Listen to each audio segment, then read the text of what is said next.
Good afternoon, everyone, and thank you again for being here, and those of you at home for tuning in or listening to this press briefing. Um, I guess to some degree we've got a little bit of good news, and that is that the case count that we announced today at noon is not as drastic as the one we saw yesterday, but it is still very concerning. Today's case increase is 1,147, as opposed to the one yesterday that actually exceeded 2,700. However, we did reach a grim milestone because we now have more than 10,000 cases statewide, 10,297 to be exact. Sadly, we also had an increase of 60 deaths. The total number of deaths statewide is now 370. What we're seeing today, we think, is going to look more like the daily normal going forward. Although we do know that there are still certain test results that are lagging behind, but the 13% increase in cases today is a much more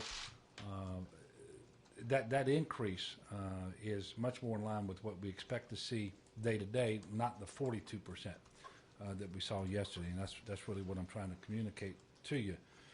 But the rate of spread, the number of cases, will always depend upon the degree to which our people are complying with the stay-at-home order, with all of the social distancing guidelines that we're putting out, and minimizing social contact. We knew and have been telling people for a long time that getting through this crisis would resemble a marathon, not a sprint. So I'm again asking people to be patient, to stay in their homes, and take the stay-at-home order seriously. Your neighbor's life depends on it, and quite frankly, so might your own. Another bit of good news is that with 53,645 tests to date, Louisiana is second in the nation per capita. This is important because it does help us to see what's out there and gives us a better idea of how to respond and prepare for the future. There are interesting new tools and dashboards that are popping up that are trying to capture whether folks are actually social distancing or not, like Google, which just came out with its community mobility reports. And what its report shows is that Louisiana and our people started to take this seriously around the time of the end of March, which is when I announced an emergency declaration. You can see this goes back to March the 29th, and you can see the graph there. And so we know then, to the degree to which this activity reduced, that the mitigation measures were working and that the spread of the disease was actually slowed. It would be there would be more cases in Louisiana today had we not done that, and that's very clear.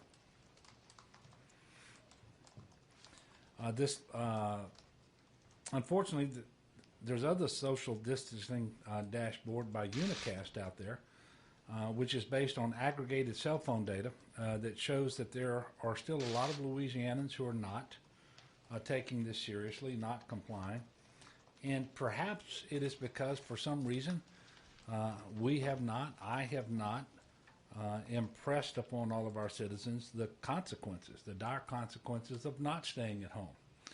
And you can see there's some bright spots out there because Orleans Parish gets an A, which is incredibly important because that is one of the biggest hot spots in the country. But you see that Jefferson Parish gets a B, so they're doing relatively well, and Bossier also. But you see there's large parts of the state that are not doing well, and I'm encouraging everyone to take stock of this.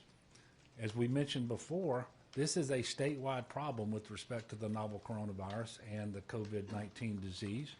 I think it is now in all but 3 of our parishes by test result, but it is in all of our parishes in actuality.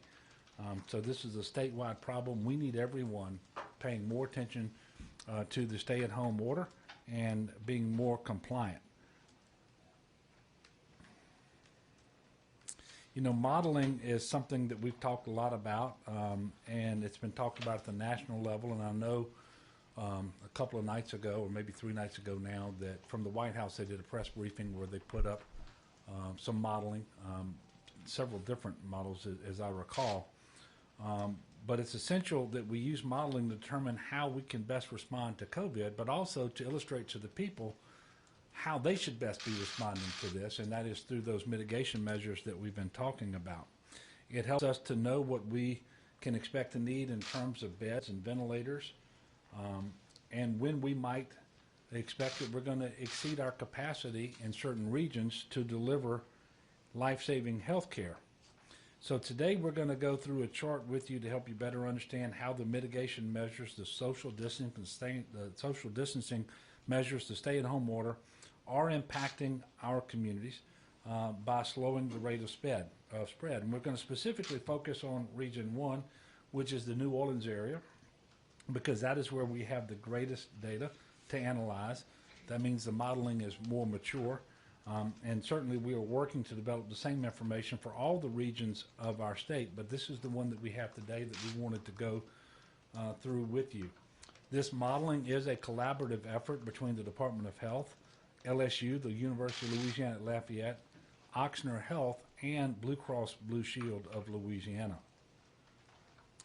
As I mentioned, the 2 data points that we get every day that are most reliable and tell us with the most precision where we are on these curves is the number of individuals hospitalized with COVID-19 and those individuals who died from the disease. These are the numbers that tell us how much COVID is in our state, and do that to a better degree than the actual number of positive cases, because we know that there are a number of individuals out there who are going to be COVID-19 positive, but they're not going to be symptomatic, and they're not going to go get a test, although they can continue to spread the disease.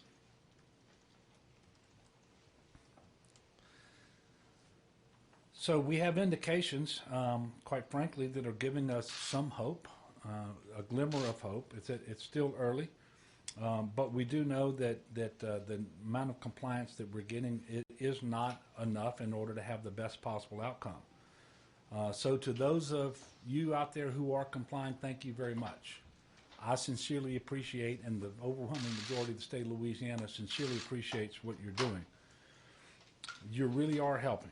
But for those of you who are not taking the crisis seriously, I'm asking you to do a better job. Again, the life that you save could be your own. As I've said before, we're not going to enforce our way out of the crisis. It's going to take everyone doing their part by staying apart from others to help us flatten the curve and slow the spread. The death rate in Louisiana is higher than anywhere else in the country. But we are getting much closer to the norm, because what we're finding out is we actually have much more COVID in our state than we previously thought. And so the death rate isn't from COVID isn't that much out of the ordinary. But we do have a higher death rate, and I suspect at the end of this, we're going to still have a higher death rate than most places, because we have underlying health problems in a larger proportion of our population, including those chronic health conditions that make people especially vulnerable to this disease and make them more prone to succumbing to it, such as kidney disease, heart disease, obesity, hypertension, diabetes, those sorts of things. Now, Dr. Bu, who's been with us every day as Assistant Secretary of the Office of Public Health, he's going to go through the chart and explain in more detail what that chart is telling us here and what it should be telling each of the citizens of our state. Yesterday, in addition to extending the stay-at-home order until April the 30th, I also signed a proclamation to ensure that high school seniors and current post-secondary students are able to meet the requirements to be eligible for TOPS, or to be eligible for the continuation of TOPS, whichever the case may be. Among the things that this order does is extend the qualifying ACT score deadline to September the 30th. Also, on an important note, for small businesses that need relief, and there are many of them out there, as a result of this crisis, if you haven't already, you should immediately apply for SBA loans if you're interested in doing so. Time really is of the essence because there's a finite amount that was appropriated by Congress and signed into law a week ago today. Although it's a large amount, $350 billion, it is finite, and I think as you see more businesses around the country apply for these loans, that amount is going to dwindle down, and so we're encouraging people to go to SBA.gov, and fill out an application for the Paycheck Protection Program. This is a loan designed to provide direct incentives for small businesses to keep their workers on payroll, and the SBA will forgive the loan. And this is really important because it's a loan at first, but it can be forgiven if employees are kept on the payroll for 8 weeks and the money is used for payroll, rent, mortgage interest, or utilities. So to find out more, please go to SBA.gov. I'd also like to remind everyone that yesterday we launched a text alert system that will provide timely COVID-19 updates and other critical guidance directly through the governor's office. To sign up, if you want more of this information, please text LA COVID to 67283. LA COVID to 67283. Already, more than 100,000 people across the state have signed up for alerts. Additional information and resources are available at coronavirus.la.gov. Coronavirus.la.gov. So at this point, I'm going to ask Dr. Bu to come up and explain more about the chart that was up there with the modeling, because I know that some of you have been wanting to hear more information about our modeling. Thank you, Governor. So as the governor said, almost since the earliest cases in the state, we've been working at the department and with partners both in the academic side and health systems and health insurers to build a model that would really let us understand what we should expect and how to predict what COVID-19 would mean for the state, especially when it comes to our most important healthcare resources that we know would need to be there for those most severely affected by COVID-19, and that's hospital beds and ventilators. And you've been hearing us talk a lot about those. You also, as the governor noted, recently heard from the national leadership in the White House about a model that they released. This model is focused on looking at the number of cases across the nation on a daily basis and using essentially fitting that to a mathematical equation to see how things are changing over time. So in the model that we're sharing here, this is slightly different from that because this is a model that's based on the actual dynamics of the way the infection works. This is really the standard way that we in public health look at an epidemic. It essentially models out a population that's susceptible to infection and then looks at as that population changes and becomes infected, we see these numbers start to rise. And then eventually it reaches a peak where there's nobody else to be infected easily. And those people are then removed from the model, either because, as most people are with this illness, they recover and they are better, or unfortunately, as 370 Louisianans have, they die and are no longer able to be infected. And that's why you see the model come down, or the lines come down. So essentially what this image depicts are a variety of scenarios for the state, depending on how we react to COVID-19 to stop the spread of the virus. Importantly, because we don't have a vaccine and because we don't have treatments that we know can stop COVID-19, our only weapon that we really have is social distancing and staying at home, not coming into contact with somebody with COVID-19. We know from international, national data, and state data that on average, if an individual has COVID-19, they're at risk of transmitting that to anywhere between 2 and 3 people, other people who can then go on to infect 2 to 3 other people.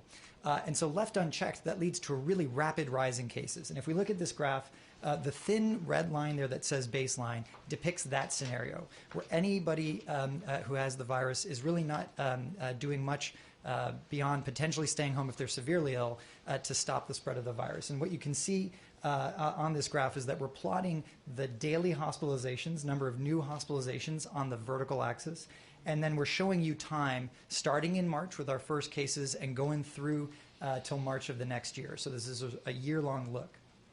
I mean, we look at that baseline. If we had done nothing, what we see is that by about early May, end of April, we would be in a situation, again, in Region 1, so these are the hospitals in St. Bernard, Plaquemines, Orleans, and Jefferson Parish, where they'd be seeing upwards of 3,700 to 3,800 hospitalizations a day. These are not total hospitalized. These are people needing to be hospitalized every day. And the day before that, it was 3,600. So these numbers are staggering. And then obviously at a certain point it would decrease. Unfortunately, we know that the capacity in our region would not be able to accept that. And so that's a situation where we have a lot of people showing up to the hospital, hospitals not having access to the needed therapies like ventilators that they need, and high levels of people unfortunately passing away, higher than we're seeing. So fortunately, though, we've taken measures and through the governor's orders to change how likely it is that any one person with COVID is to infect somebody else. Again, it's incumbent on us to actually act on those orders, to not go out and connect with other people or spread the virus.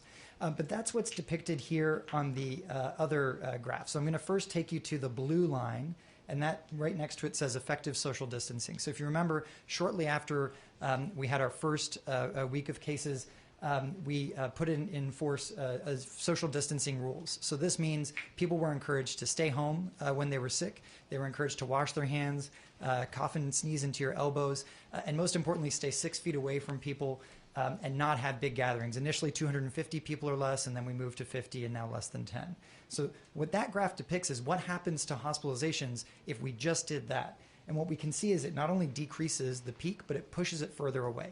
So the peak moves now out to mid-May, and now rather than 3,700 or 3,800 a day, what we're seeing is about 1,500 hospitalizations a day in the New Orleans area, the Region 1 area. Again, that is a large number to sustain. Following that, a week later, we had the strict shelter in place. And again, now what we've added on top of what I just described is a situation where all of you are hopefully staying home and not going out unless you're an essential worker, not going out unless you have an essential visit. And that doesn't mean every day. That means as needed, going to get things like groceries, gas, going to the pharmacy. And while you're out, taking these same common sense measures, staying 6 feet apart, not bunching up in lines, gatherings down to less than 10. And importantly, for anybody who's sick or has symptoms, you're not leaving at all. You're asking somebody else to bring things to your house, and you're really staying in place. In that scenario, what we see is even further pushing out the peak and really decreasing the number of new hospital admissions. There we see the peak is being pushed out really to early July. And at the peak point of admissions, we're seeing about 500 a day. Again, that is a large number of admissions for the hospitals to sustain, but much different than seeing 3,800. So that's why we've been pushing so much for this policy, because it's really what's going to allow us to continue to push the day away to no vents, push the day away to no beds, and allow the surge activities that the governor's put in place to be able to absorb that extra admission strain that we're seeing. So if I go back to the chart, the black bold line that says current midpoint is showing you where we currently project that we are. And this is because COVID-19, we know people who have this infection can be infectious for up to 2 weeks. And so we really have to give a 2-week period to see these policies actually have an impact on numbers. And so we're sort of tracking along as people have been doing the work that you saw with the heat map of staying at home, not going out and coming together. And so there we are somewhere between that really scary scenario with the red line and the first scenario that we'd like to achieve, which is this blue line. We have indications that we continue to see movement in that direction, especially in those areas that correlate with that map, the areas that overlap with the map that the governor showed you. Orleans, Jefferson, East Baton Rouge, Bossier, we're seeing those areas are really showing the impacts of actually limiting their contact with others. And our hope is that if we can continue to do that, and more importantly, spread that to the rest of the state so that everybody's taking this seriously and taking measures in their own neighborhoods, we will see that line continue to get closer and closer to the purple line. We will push away the peak.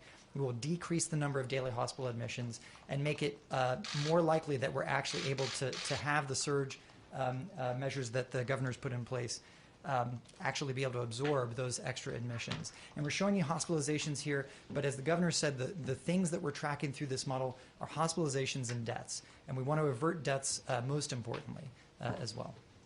And so with that, thank you, Governor. Thank you. So at this time, we will take your questions, and I'm assuming you're going to have a number of questions for Dr. Bu on the modeling. Yes, ma'am. So the way I'm reading that, we don't look very good, I guess is what I'm saying. Where we are right now, we're not even close to the social distancing, yet alone where we want to be in the strict shelter in place. It sounds like we're kind of not in a good place right now. Yeah, and I don't want to speak for the governor, but I think that's why, you've heard every day that he comes out to speak, that this is still very concerning. This is still something that we're here at GOSEP every day looking at these numbers, talking about what measures can be taken. I agree with you. It's not good, but there is a glimmer of hope in that we can actually act to change where that slope is. We can act to move this graph further over, away from us and down. And that's incumbent upon us, and only we as citizens can do that. What does the midpoint projection mean that the peak would be? So I mentioned that at baseline we think that one individual could infect between 2 and 3, we'll say 2.4 people. That current midpoint is saying that one person right now with current measures is on average infecting about 2 other people. So we've nudged, but we need to go much further than that.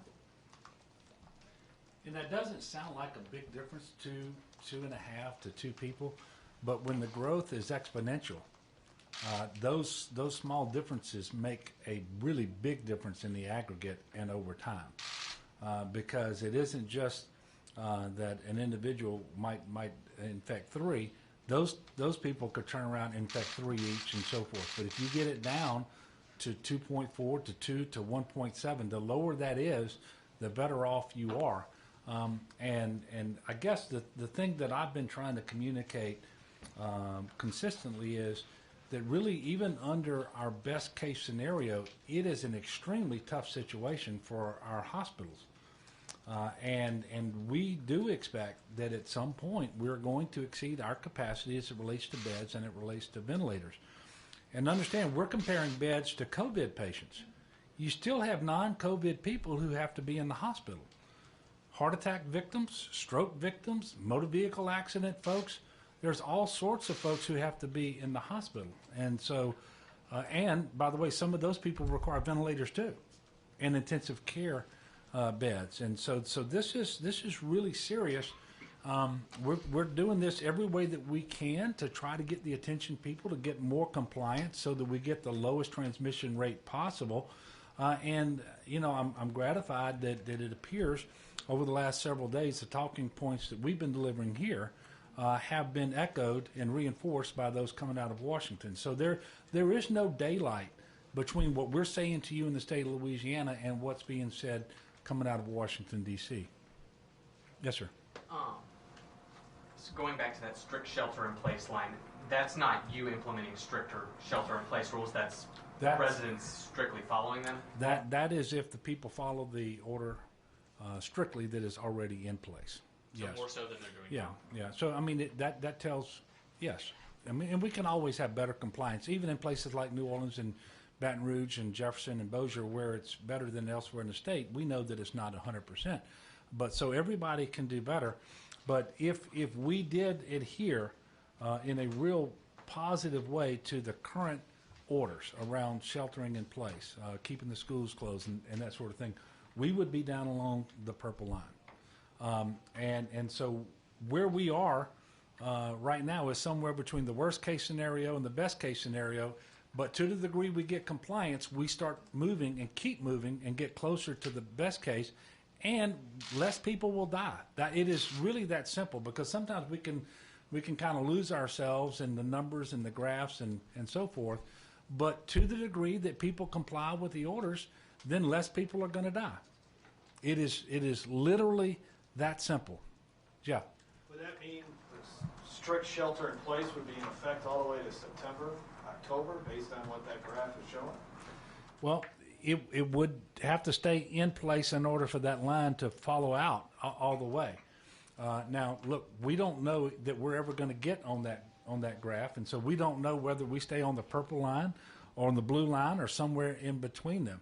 And that's why we have to continue to monitor where we are, and we will make announcements about what the future looks like based on where we believe that we are.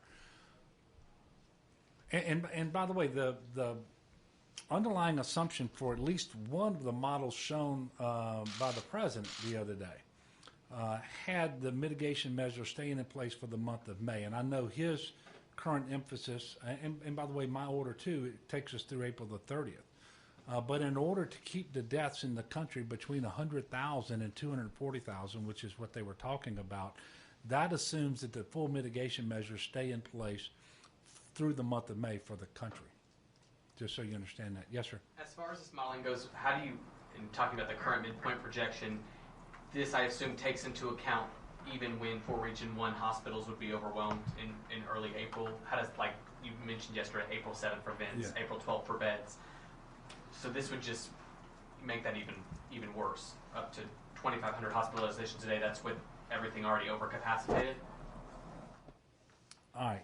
I'm not sure that I followed. He's shaking his head. I'm going to let Dr. Alex go. Yeah, this is actually a point that, so this is a point we've been trying to make as well when we're talking about things like ventilators, and the governor has said this. It's not just that when we exceed ventilators, we need a few more and then we're good. It's that every day that number continues to increase, and it increases as an exponential function. That's why it's so critical that we do move off of that curve, because it's not just that that's going to be a peak that we're going to ride at. It's that we're still going to see more and more people needing those resources. Yes, sir. Governor, I know you were saying earlier that it was, a few weeks ago, I think, that it was up to local municipalities to enforce that curfew. We have seen a number of parishes, including some in our UN area, where, like Iberville, they've started to implement a curfew. Would you recommend kind of that people get a curfew right now? Do you think that it would help with those numbers, or what's kind of your stance on that? And also, do you think that we could possibly be extending that stay-at-home order for possibly another month? You know, first of all, we will cross the decision threshold about expanding when we get there. We're just not there yet. Secondly, I can see where you would potentially have less social contact with a curfew, but that just assumes that people wouldn't do during the daytime what they were going to do at night. If people are staying at home the way they're supposed to and only going out for essential work, if they're going to and from work, or going out for essential things like going to the grocery store and doing it once a week and so forth, the curfew wouldn't matter so much. Where the curfew, I think, could help is in conserving resources at the local level with respect to law enforcement. So maybe you have an overwhelmed law enforcement agency with a number of people in isolation or quarantine because of exposure, because of actual cases. Then they would want to implement a curfew so that for certain time periods, maybe 10 at night to 5 in the morning, they would need fewer law enforcement officers on the streets because there would be less activity, and then they can marshal a greater percentage of their available deputies and so forth to work during the non-curfew period. That's why in the very first proclamation that I issued, we granted that authority to the chief law enforcement officers of the parishes, the sheriffs. And you always have mayors and parish presidents who can issue those curfews as well. Leo? New York Mayor Blasio has called for a national draft of retired doctors and medical healthcare workers, that kind of thing. And he wants them rushed to New York. Have y'all considered any kind of draft like that here? He's trying to force them back into service. No, we haven't considered a draft, and I don't know how we would stand something like that up. But we have requested through the State Board of Medical Examiners and through the Nursing Board and through the hospitals that retired doctors and nurses and other healthcare professionals who are able and still have current certifications, especially, to come back to work and to go back to work at the entities where they previously worked. And we are not just asking for people to come in from Louisiana, but we're also reaching out to other states where they might have some medical professionals where their work isn't needed yet because they're not in the same place that we are presently, and asking those individuals come to Louisiana as well.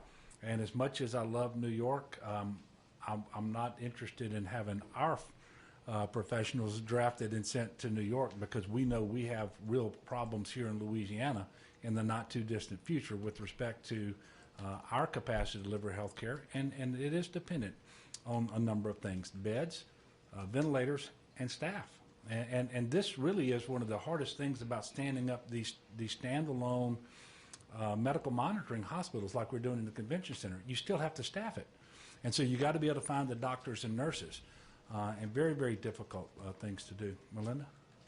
In terms of the modeling, if there is a glimmer of hope that shows that it's flattening a little bit, has that changed the projections for the exceeding of capacity in Region 1 for beds and ventilators? I know that was kind of coming in the next week, that we would exceed the number of ventilators that are available. Has that pushed that back any? Well, we've announced over the last few days that we've had some reason to push those dates back already. I don't know that I'm prepared today and have been given information that says that it's different than I announced yesterday. And maybe you can talk to that, Alex. You know, every day we look at the data and we want to make sure that before we make a recommendation to the governor that we're seeing a solid trend. And so we're hoping that what we see continues. As I said earlier, I think that we're seeing some of that in areas across the state that are actually making these moves. And then as we feel that that's a credible enough move, we give that recommendation to the governor so he can make the decisions with that evidence. I guess I'm just wondering, I mean, obviously hospitals are talking right now about trying to see if 2 patients can use 1 ventilator, and they're obviously talking about retrofitting other devices to work in some way like a ventilator.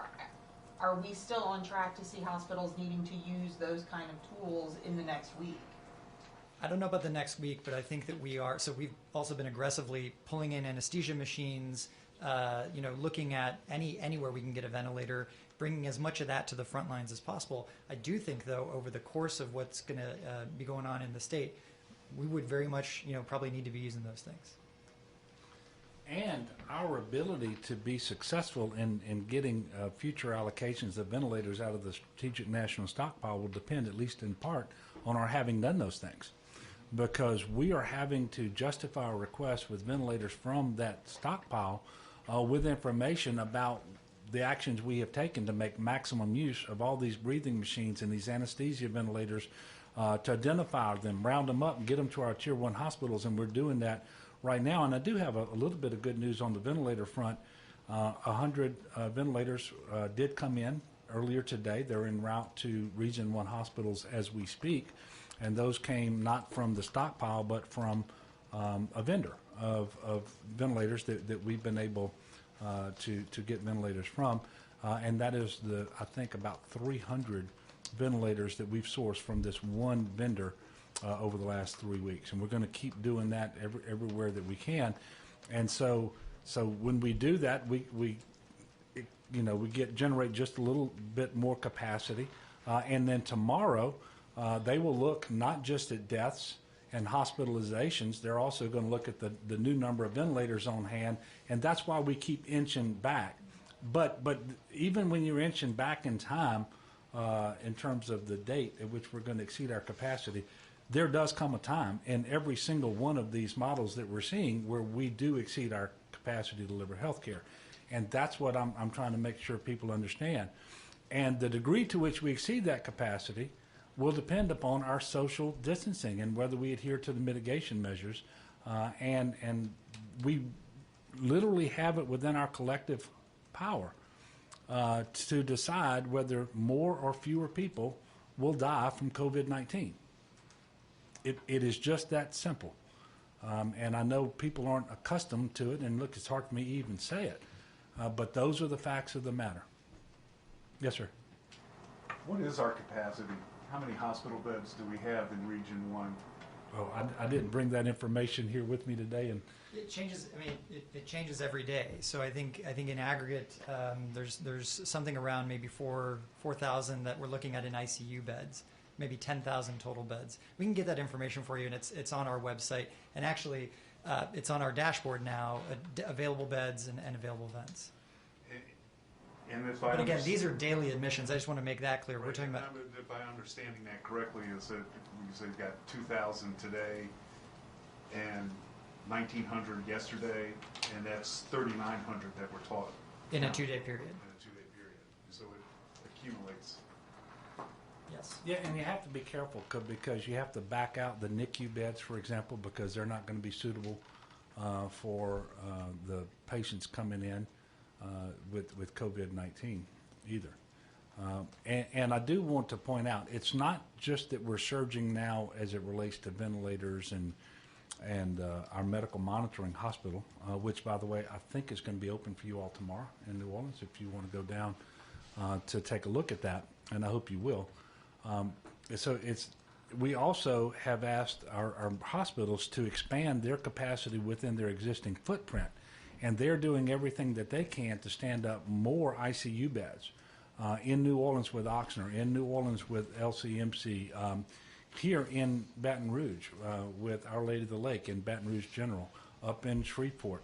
So we've been taking advantage of the time that we've had in order to expand our ICU beds as well on existing footprint, because that's the best setting to get this health care, and that's the easiest place to staff those additional beds, but not easy. When you go out and do that standalone facility, that's when it becomes really, really difficult, and that's also why those will be the less acute, non-fragile patients who don't need to be on a ventilator. They're not yet ready to go home, but if we can take them out of the Tier 1 hospital sooner, then that's a bed that opens up sooner and more frequently than it otherwise would, and you can service more individuals who need to be in the hospital and receiving that top-line care at a Tier 1 hospital. Yes, sir.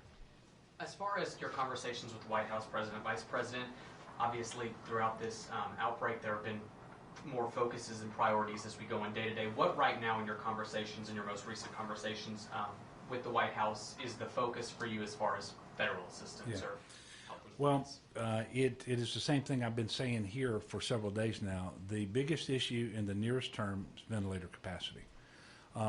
And so we keep making our case. We know that there remain several thousand ventilators in the strategic national stockpile. We're doing everything we can to put ourselves in position for an additional allocation and a timely allocation of those ventilators. And of course, there's a lot of other things that we talk about. But I want to tell you and the people of Louisiana, these conversations that I'm having with the president and the vice president and with the head of FEMA and so forth, they're not unlike all the conversations happening with the governors of every state. And we have New Jersey and New York out there and additional places coming online with hotspots. And so we're all competing for very limited resources, which highlights what I've also been saying about the primary difference between managing this public health emergency response and managing the recovery from a natural disaster. In a time of a natural disaster, you typically get the attention of sister states who send things that you need, and the federal government is focused squarely on Louisiana. That's just not able to happen right now. And so we're doing the very best we can, and I appreciate all the work that we've been able to do with our federal partners, and they have been responsive. Am I frustrated because we don't have more? Yes, but am I mad at anybody? No. This is just the way things are right now, and we're going to continue to be as aggressive as we can to get the resources that we need and as soon as possible. Yes, sir. Have you heard anything else from the president about another COVID hospital or anything like that? No. No. Okay. And I know the president was talking about the assistance that he has sent to Louisiana with respect to the COVID hospitals. And so that assistance right now is the convention center. We will have 1,000. We will have a second 1,000 beds ready April the 20th. 500 of those beds are coming from the 2 field medical stations that he did approve for us, and that's not staffed, but those are the beds, very, very helpful.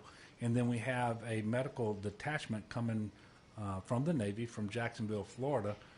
We don't know precisely the number of people. We have their advanced team in New Orleans now, about 50 people. We think at the end of the day it's going to be closer to 200 altogether. And we know that yesterday we were given clearance that they can, in fact, work at our personal housing unit, which is...